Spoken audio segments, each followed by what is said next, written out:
السلام علیکم. افتخار ٹاکس کی لیونگ ود ڈائبٹیز سیریز میں خوش آمدید. میں ہوں ڈاکٹر افتخار. محترم ناظرین، اب تک لیونگ ود ڈائبٹیز سیریز کی 21 ویڈیوز آپ کی خدمت میں پیش کی جا چکی ہیں، جس میں ہم نے آپ کو شوگر یعنی ڈائبٹیز اور اس کے علاج کے مختلف پہلوؤں کے بارے میں بتایا تھا. لیکن کبھی کبھی علاج جو ہے وہ بیماری سے بھی زیادہ سنگین اور تباہ کن ہو جاتا ہے. اچھا، جیسا کہ ہم نے آپ کو گزشتہ ویڈیوز میں بتایا کہ شوگر جو ہے، خون میں شوگر کی زیادہ مقدار مریض کے جسم کے ہر حصے پر مضر اثر ڈالتی ہے، اور شوگر کے مریض میں گردے خراب ہونے، بینائی ضائع ہونے، دل کے دورے، فالج، پاؤں یا ٹانگ کٹنے اور طرح طرح کے ازدواجی اور جنسی مسائل کی شوگر جو ہے وہ جڑ ہے. لیکن یہ پیچیدگیاں کئی سالوں میں جا کے پیدا ہوتی ہیں. اس کے مقابلے میں اگر شوگر کا ایک مریض دوائی یا انسولین تو لے لے،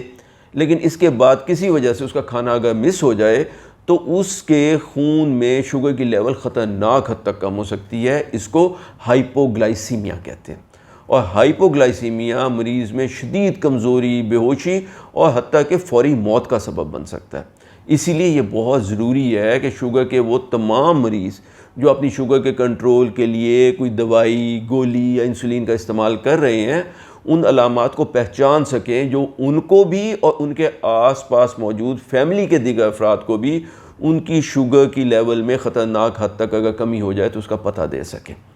اور صرف یہی نہیں، بلکہ مریض کو اور ان کی فیملی کو یہ بھی معلوم ہونا چاہیے کہ اگر مریض میں یہ علامات پیدا ہوں تو پھر اس صورتحال میں کیا کیا جائے. تو محترم ناظرین،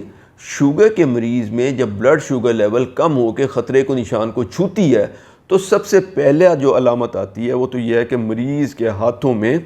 ہلکی ہلکی کپکپاہٹ اور ہلکا سا لرزہ جو ہے نا وہ محسوس ہونا شروع ہو جاتا ہے. دوسرے نمبر پہ مریض کو بے انتہا بھوک، کمزوری اور نکاہت محسوس ہوتی ہے، اور بعض اوقات تو کمزوری اتنی شدید ہوتی ہے کہ مریض کسی کو آواز دے کے بلانے جوگا بھی نہیں رہتا. تیسرے نمبر پہ مریض کو بہت پسینہ آنا شروع ہو جاتا ہے، اور چوتھا اس کے دل کی رفتار بہت تیز ہو جاتی ہے. اور پانچویں بات یہ ہے کہ اگر شوگر لیول بہت ہی کم ہو جائے اور ابھی بھی کوئی اس پہ توجہ نہ دے تو مریض پر بے ہوشی طاری ہو سکتی ہے. اچھا، ان میں سے کسی ایک یا ایک سے زیادہ علامت کی موجودگی میں فوراً ہی گھر پہ موجود گلوکومیٹر سے مریض کی بلڈ شوگر کو چیک کرنا چاہیے. اور اگر مریض کی جو شوگر لیول ہے وہ 100 سے نیچے اور خصوصاً اگر 70 سے کم ہے تو مریض کو فوراً کوئی میٹھی چیز مثلا چینی، گلوکوز، کوئی جوس، شربت، بوتل پیپسی 7 اپ وغیرہ جو ہے وہ دے. اور اس کے ساتھ ساتھ کچھ ٹھوس غذا مثلا کیلا یا کھجور یا روٹی یا بسکٹ بھی دیا جائے، کیونکہ میٹھا لیکوڈ جو ہے اگرچہ وہ شوگر کی لیول کو تو فوراً بہتر کر دیتا ہے، لیکن اس میں موجود شوگر کا اثر ختم بھی بڑی جلدی ہو جاتا ہے اور مریض کی شوگر جو ہے وہ دوبارہ فال کر سکتی ہے. اسی لیے مریض کو میٹھے لیکوڈ کے علاوہ ٹھوس خوراک کی بھی ضرورت ہوتی ہے تاکہ شوگر لیول جو ہے وہ خطرے کے نشان سے اوپر آ جائے اور اوپر ہی رہے، دوبارہ نیچے فال نہ کر جائے. اچھا، دوسرا یہ ہے کہ ایک مریض کو اگر ایک دفعہ ہائپوگلائسیمیا کا اٹیک ہو جائے تو اس کو فوراً ہسپتال ضرور لے جانا ہوتا ہے، خواہ مریض کی جو بلڈ شوگر ہے وہ کچھ کھانے پینے کے نتیجے میں 100 سے اوپر ہی کیوں نہ چلی گئی ہو. یہ اصل میں اس لیے ضروری ہے تاکہ اس بات کا پتہ لگایا جا سکے کہ آخر ان کی شوگر لیول اتنی کم کیوں ہوئی ہے، تاکہ آئندہ ہائپوگلائسیمیا کا سد و باب کیا جا سکے. اچھا محترم ناظرین، یہاں یہ بات بھی بہت غور سے سمجھنے کی ہے کہ شوگر یعنی ڈائبٹیز کی جو بیماری ہے وہ بذات خود کبھی بھی مریض کی شوگر لیول کو خطرناک حد تک کم نہیں کر سکتی. ڈائبٹیز میں شوگر بڑھتی ہے، کم نہیں ہوتی ہے. شوگر کی لیول کا اس خطرناک حد تک کم ہونا یعنی ہائپوگلائسیمیا ہو جانا شوگر کے مریضوں میں صرف اس وقت دیکھنے میں آتا ہے جب وہ اپنے شوگر کے علاج کے لیے گولیاں یا انسولین استعمال کر رہے ہوتے ہیں. اور ان لوگوں میں ہائپوگلائسیمیا جیسی خطرناک صورتحال صرف تب پیدا ہوتی ہے جب وہ یا تو غلطی سے دوائی جو ہے وہ زیادہ لے لیں، مثلا انسولین کا جتنے اگر وہ 15 یونٹ لگاتے تھے تو غلطی سے انہوں نے 30 یونٹ لگا لی ہیں، یا بھول کر شوگر کی دوائی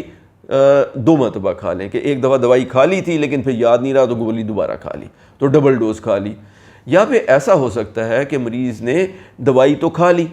یا انسولین کا ٹیکہ لگاتے ہیں تو ٹیکہ لگا لیا، لیکن پھر کسی وجہ سے یا تو کھانا مس ہو گیا یا پھر روٹین سے بہت ہی کم کھانا کھایا، یا کھانا دوائی یا انسولین پوری لے لی، کھانا کم کھایا اور اس کے بعد کوئی مشقت کرنی پڑ گئی، کہیں کوئی بھاگ دوڑ چلنا پھرنا پڑ گیا بہت زیادہ، تو ان سارے حالات میں بلڈ شوگر لیول جو ہے وہ خطرناک حد تک گر سکتی ہے۔ اس لیے شوگر کے مریض کو اپنے کھانے میں بہت حد تک ڈسپلن کا پابند ہونا چاہیے تاکہ وہ اپنی دوائی اور اپنا کھانا وقت پر لیا کرے۔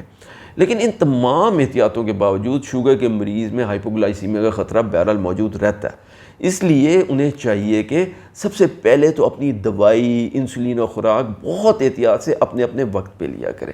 دوسری بات یہ ہے کہ اپنی بلڈ شوگر پہ نگاہ رکھا کریں، اور تیسری بات یہ ہے کہ گھر پر بلڈ شوگر چیک کرنے کا آلہ یعنی گلوکومیٹر ہمیشہ موجود ہونا چاہیے، اور گھر کے باقی لوگوں کو بھی معلوم ہونا چاہیے کہ گلوکومیٹر کہاں رکھا ہے اور اس کے استعمال کا صحیح طریقہ کیا ہے، جیسا کہ ہم آپ کو اس سیریز کی ویڈیو نمبر 9 میں بتا چکے ہیں۔ چوتھی بات یہ ہے کہ مریض کو اور مریض کے گھر کے اور دفتر کے تمام سمجھدار افراد کو شوگر کم ہونے کی علامات یعنی ہائپوگلائسیمیا کی علامات کا علم ہونا چاہیے تاکہ وہ پہچان سکیں کہ کہیں خدا نخواستہ مریض کو ہائپوگلائسیمیا یا لو شوگر تو نہیں ہو رہی۔ اور پانچویں بات یہ ہے کہ اگر کبھی بھی مریض میں شوگر کم ہونے کی کوئی علامت ظاہر ہو تو فوراً گھر پہ ہی گلوکومیٹر سے بلڈ شوگر ٹیسٹ کر لیں، اور اگر شوگر 100 سے کم ہے تو فوراً ان کو کچھ میٹھا کھانے کو دیں۔ اور چھٹی بات یہ ہے کہ شوگر کے مریض کو ہر وقت اپنی کام کی جگہ پر، اپنی گاڑی میں، اپنے بیڈ روم میں، جہاں جہاں وہ اپنا ٹائم گزارتے ہیں، کوئی نہ کوئی میٹھی چیز مثلا چینی، گلوکوز، مصری، گڑ، کھجور یا کچھ ٹافیاں جو ہیں وہ ایمرجنسی استعمال کے لیے رکھنا بہت ہی ضروری ہے۔ اور ہمیشہ یاد رکھیں